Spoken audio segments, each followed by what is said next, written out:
ನಮಸ್ತೆ, ನಾನಿವತ್ತು ಟೊಮೆಟೊ ಬಾತ್ ಮಾಡ್ತಾ ಇದ್ದೀನಿ. ಅದಕ್ಕೆ ಬೇಕಾಗಿರೋ ಸಾಮಗ್ರಿಗಳು: ಮೊದಲಿಗೆ ಟೊಮೆಟೊ, ಹಸಿ ಶುಂಠಿ, ಬೆಳ್ಳುಳ್ಳಿ, ಹಸಿ ಕೊಬ್ಬರಿ, ಬ್ಯಾಡಗಿ ಮೆಣಸಿನಕಾಯಿ, ಧನಿಯಾ ಕಾಳು, ಸೋಂಪು. ಇದನ್ನ ಫ್ರೈ ಮಾಡ್ಕೊಂಡು ಮಿಕ್ಸಿ ಮಾಡ್ಕೋಬೇಕು. ಮೊದಲಿಗೆ ಎಣ್ಣೆ ಹಾಕೊಂಡ್ಬಿಡೋಣ. ಎಣ್ಣೆಯಲ್ಲೇ ಫ್ರೈ ಮಾಡ್ಕೋಬೇಕು ಮಸಾಲೆಗಳನ್ನ. ಸೋಂಪು, ಧನಿಯಾ ಒಂದೊಂದಾಗಲೇ ಹಾಕೊಂಡ್ಬಿಡಿ. ಬೆಳ್ಳುಳ್ಳಿ, ಶುಂಠಿನ ಹಾಕೊಂಡ್ಬಿಡಿ. ಬ್ಯಾಡಗಿ ಮೆಣಸಿನಕಾಯಿ, ಟೊಮೆಟೊ ಹಾಕೊಳ್ಳಿ. ಟೊಮೆಟೊ ಮೆತ್ತಗಾದ್ಮೇಲೆ ಹಸಿ ಕೊಬ್ಬರಿನ ಹಾಕೋಬೇಕು. ನೀವು ಸ್ಟೋವ್ ಬಂದ್ ಮಾಡಿ ಕೂಡ ಹಾಕೊಂಡ್ರೂ ಕೂಡ ನಡೆಯುತ್ತೆ. ಹಸಿ ಕೊಬ್ಬರಿನ ಸ್ಟೋವ್ ಬಂದ್ ಮಾಡ್ಕೊಂಡು ಹಸಿ ಕೊಬ್ಬರಿ ಹಾಕೊಂಡ್ಬಿಡಿ.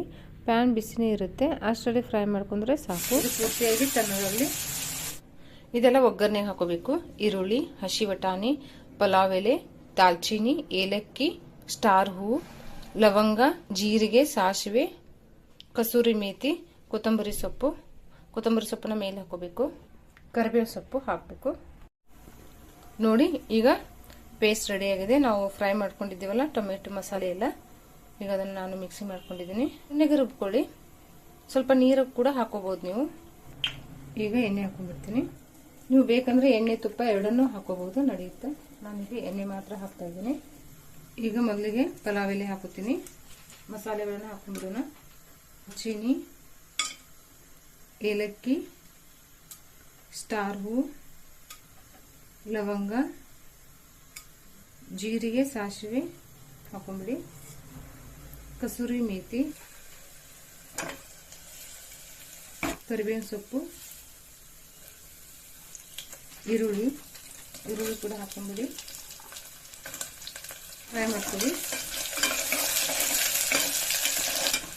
ಸ್ವಲ್ಪ ಈರುಳ್ಳಿ ಫ್ರೈ ಆದಮೇಲೆ ಹಸಿ ಬಟಾಣಿ ಕೂಡ ಹಾಕೊಂಡ್ಬಿಡಿ. ನೋಡಿ, ಈಗ ಇದು ಚೆನ್ನಾಗಿ ಬಟಾಣಿ ಕೂಡ ಫ್ರೈ ಆಗಿದೆ. ಈಗ ನುಣ್ಣಗೆ ರುಬ್ಕೊಂಡಿರ್ತೀವಲ್ಲ ಮಸಾಲೆ, ಅದನ್ನು ಕೂಡ ಹಾಕೊಂಡ್ಬಿಡಿ.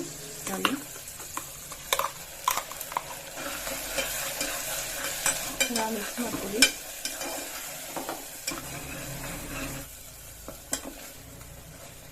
ಮಸಾಲೆನ ಎಷ್ಟು ಚೆನ್ನಾಗಿ ಫ್ರೈ ಮಾಡ್ಕೊತಾರೋ ಟೊಮೆಟೊ ಬಾತ್ ಅಷ್ಟೇ ಚೆನ್ನಾಗಿ ಬರುತ್ತೆ. ಸ್ವಲ್ಪ ಅರಿಶಿನ ಪೌಡರ್ ಹಾಕೋತೀನಿ. ಸ್ವಲ್ಪ ಹಾಕೋತೀನಿ. ನೋಡ್ಕೊಳ್ಳಿ,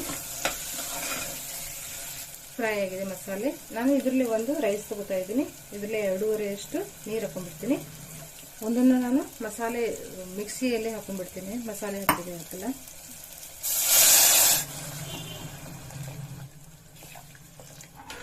ಮಿಕ್ಸ್ ಮಾಡ್ಕೊಳ್ಳಿ. ನೀವು ರೈಸ್ ಐಟಮ್ ಮಾಡಬೇಕಾದ್ರೆ ನೀವು ಯಾವಾಗೂ ಬಿಸಿನೀರೇ ಯೂಸ್ ಮಾಡ್ಕೊಳ್ಳಿ. ತುಂಬಾ ಚೆನ್ನಾಗಿ ರೈಸ್ ಬರುತ್ತೆ. ಸ್ವಲ್ಪ ಕೊತ್ತಂಬರಿ ಸೊಪ್ಪನ್ನ ಹಾಕೊಂಡ್ಬಿಡ್ತೀನಿ. ಈಗ ರುಚಿಗೆ ತಕ್ಕಷ್ಟು ಉಪ್ಪು ಹಾಕೊಂಡ್ಬಿಡಿ. ನಾನು ಎಲ್ಲಿ ಮಸಾಲೆಗೆಲ್ಲ ಉಪ್ಪನ್ನ ಹಾಕಿಲ್ಲ. ಈಗ ರೈಸ್ ಹಾಕೊಂಡ್ಬಿಡ್ತೀನಿ. ನಾನು ರೈಸ್ ಎಲ್ಲ ನೆನೆ ಇಟ್ಕೊಂಡಿಲ್ಲ. ನೀವು ಮುಂಚೆ ಬೇಕಿದ್ರೆ ಒಂದು 20 ನಿಮಿಷ ನೆನೆ ಇಟ್ಕೋಬಹುದು. ಈಗ ಒಂದ್ಸರಿ ಮಿಕ್ಸ್ ಮಾಡ್ಕೊಳ್ಳಿ. ಈಗ ಲಿಡ್ ಕ್ಲೋಸ್ ಮಾಡ್ಬಿಡ್ತೀನಿ. ಮೀಡಿಯಂ ಫ್ಲೇಮ್ ಇಟ್ಕೊಂಡು ನಾನು 3 ಸಿಟಿ ಮಾಡ್ಕೊತಾ ಇದ್ದೀನಿ.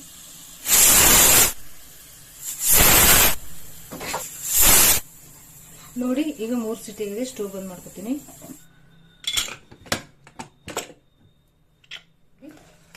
ಈಗ ಚೆನ್ನಾಗಿ ಬಂದಿದೆ, ಬಿಸಿಯಾಗಿದೆ, ಸ್ವಲ್ಪ ಮೆತ್ತಗನಿಸ್ತಾ ಇದೆ. ತಣ್ಣಗಾದ್ಮೇಲೆ ಉದುರಾಗಿ ಬರುತ್ತೆ. ನೋಡಿ, ಈಗ ಟೊಮೆಟೊ ಬಾತ್ ರೆಡಿ ಆಗಿದೆ. ತುಂಬಾನೇ ಚೆನ್ನಾಗಿರುತ್ತೆ. ಟ್ರೈ ಮಾಡಿ ನೋಡಿ. ಇದನ್ನ ನೀವು ಈರುಳ್ಳಿ ರೈತ ಅನ್ಬೋದು. ತುಂಬಾನೇ ಚೆನ್ನಾಗಿರುತ್ತೆ.